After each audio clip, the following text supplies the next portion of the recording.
Today we are going to see the variable part in Python.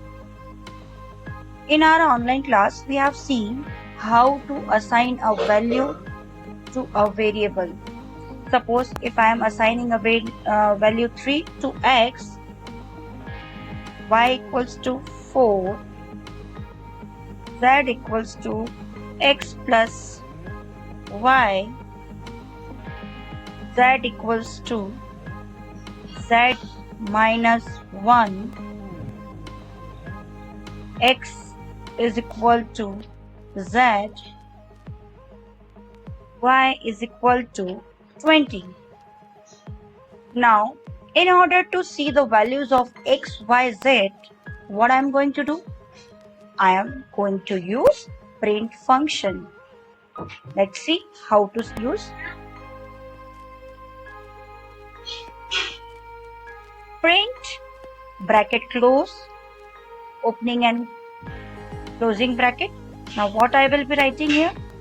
Suppose if I want to print line wise, as we can see, value of x is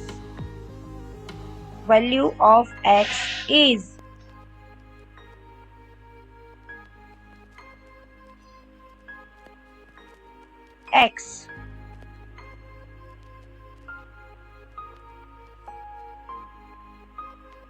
Exactly. You can see the value of x is 6. Why is it 6? Why the value of x is 6? As you can see here, at the very first statement, the value of x was 3. In the second statement, the value of y was 4. In the third statement, the resultant was x plus y. So z was 7 here. यहाँ पर z की value क्या आ गई थी? 7. Now, next statement में क्या हुआ? z minus 1, that is 6. यहाँ पर z की वैल्यू क्या हो गई है? 6. अब आप देख रहे हैं कि यहाँ पर x की वैल्यू क्या असाइन कर दी है? z. और z में क्या है? 6. As you can see, now y is equal to 20. So, if I'm printing the value of x is x, the result will be 6, not 3. I hope आपको ये समझ में आया होगा. Now next, we'll print the value of print double inverted comma value of y is. I'm leaving some space here. Why I'm leaving the space? As you can see, if I'm leaving the space here, इसके बाद मैंने space थोड़ी सी छोड़ी है, यहाँ पर भी space आई है ना? अब वही चीज हम फिर से रिपीट करते हैं, Alt P. But if I am not giving space here after is, okay, see, अगर हमें ज्यादा स्पेस देना होगा तो हम यहाँ पर और स्पेस इंक्लूड कर सकते हैं. नॉर्मल जो स्पेस आएगी वो एज इट इज 20 रहेगी. Okay, so whatever the space और any character if we are including in the message box, the same is printed as in our output, as we have seen earlier. Now, I'll start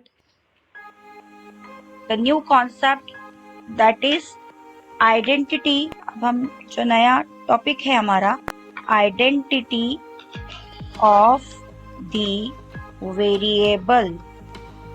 ये मैंने hash इसलिए लिखा है क्योंकि hash मैंने पिछले बार बताया था, hash is a use to put comment in your program. अब आप देख रहे हैं identity of the variable. Identity of the variable क्या होता है? What do you mean by identity of the variable?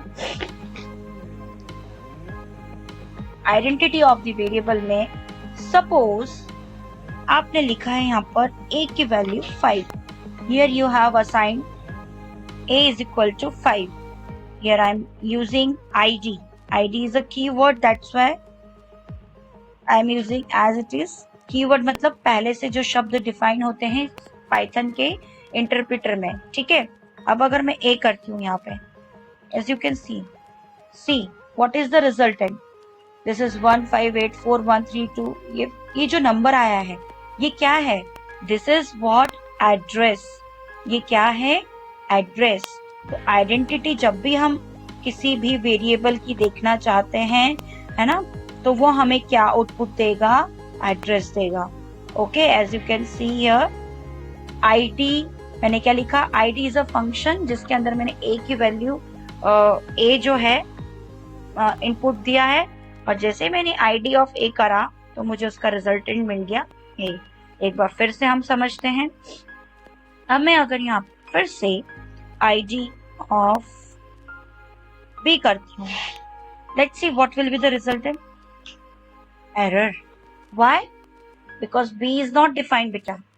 ए को मैंने अर्लियर यूज किया था, ठीक है, ए की वैल्यू मैंने यहाँ पे असाइन करी थी 5, but earlier in this program not at any single place I have used b, directly I am printing the value of b, so interpreter is not knowing the what is b, that's why the resultant is name error आई, ठीक है, क्योंकि वो पहचानता ही नहीं है कि b क्या है। तो b को हम पहले सपोज देते हैं 90। अब मैंने करा id of b, ठीक है। अब आप बोलोगे मैम आप क्या कर रहे हैं, दिस अगर मैं इस तरीके से लिखती हूँ आइडेंटिटी ऑफ बी, तो this will give you error. ये एरर क्यों आई, क्योंकि हम आइडेंटिटी, अगर हमें किसी भी वेरिएबल का एड्रेस फाइंड करना है तो हमें आइडेंटिटी पूरा नहीं लिखना है। मैंने आपको क्या कीवर्ड बताया है उसका, ID. So make sure you have noted down in your copy ID of B. Okay, so this was our this what we have studied. This is the program to find the location of any variable. जैसे for an example, Ram एक person है, ठीक है, राम एक person है। अब वो person कहाँ रहता है, सपोज धामनोद में रहता है, तो धामनोद क्या हो गई, उसकी आइडेंटिटी हो गई, उसकी लोकेशन हो गई। तो Dhamnod is a location. Likewise एक वेरिएबल है जिसकी वैल्यू है 90, बट उसका आईडी क्या है, उसकी आइडेंटिटी, उसका मेमोरी में उसे स्पेस क्या मिली है, ये जो नंबर आपके सामने प्रिंट हुआ है। आई होप आपको समझ में आया होगा आईडी का concept. What we are going to study, type. What is this type, type मतलब किस टाइप का है। सपोज ए की वैल्यू मैंने यहाँ पर 90 दी है। अगेन जैसे हमने टाइप आइडेंटिटी फाइंड करी थी, वैसे ही हम टाइप फाइंड करेंगे कि जो ए वेरिएबल है वो किस टाइप का है। देखते हैं क्या आउटपुट आता है। देखिए आपको क्या दिख रहा है कि जो टाइप ए का जो टाइप है वो क्या है, इंट। इंट मतलब integer. What is integer, integer आपने C++ में पढ़ा है। Integer is the number which include all positive and negative number. I hope आपको ये समझ में आया होगा। Likewise, same, we are going to find the ID A is equal to, type A is equal to 90.5। देखो मैंने same variable use करा है ना, सेम वेरिएबल, बट अब नेक्स्ट स्टेटमेंट में मैंने क्या किया है, उसका जो टाइप है वो मैंने चेंज कर दिया है। अब टाइप क्या आएगा देखते हैं, फ्लोट, है ना। फ्लोट क्या होता है, फ्लोट हमने C++ में पढ़ा था, जो डेसिमल वैल्यूज होती है, like 90.5, 3.14, 1.4, 10.9, -10.11, whatever, all the decimal values are in the category of float. So this is what we can find the type of, this is इसी तरह हम फाइंड कर पाएंगे किसी भी वेरिएबल का टाइप। अब सपोज मैं लिखती हूँ an example, I'm taking an example, A equals to Ram. अब देखिए अब ये एरर आ गई, क्यों आई, नेम एरर आई, क्योंकि A की वैल्यू राम दे रहे हैं आप। राम का एक क्या है, स्ट्रिंग है। स्ट्रिंग मतलब व्हाट इज स्ट्रिंग, स्ट्रिंग मतलब group of characters. Okay, so if I want to give any string, it should always be enclosed in double inverted comma. A की वैल्यू राम है. अब मैं टाइप ऑफ ए करती हूँ. सी, क्या इसका आउटपुट आया है? The output is str. मतलब पहली बार में जब मैंने इंटीजर दिया था तब इंटीजर टाइप वैल्यू दी थी, 90 दी थी, तब इंटीजर आया था. डेसिमल टाइप वैल्यू दी थी तब फ्लोट आया था. और अभी मैंने एक स्ट्रिंग दी. स्ट्रिंग मतलब नाम, जैसे फॉर एन एग्जाम्पल राम एक नाम हो गया, धामनोद एक शहर हो गया, है ना. ठीक है, ग्रुप ऑफ कैरेक्टर्स भी हो सकता है. Ram is a boy. ठीक है, अगर मैंने ये भी लिखा तो भी क्या आएगा? स्ट्रिंग आएगा. स्ट्रिंग क्या होता है? Group of character. STRING. You can note it down in your copy. String is always enclosed in double inverted comma. Students, make sure that whenever you are using a string, it should always be enclosed in double inverted comma. So I hope ये जो आज हमने समझा है, पढ़ा है, आपको समझ में आया होगा.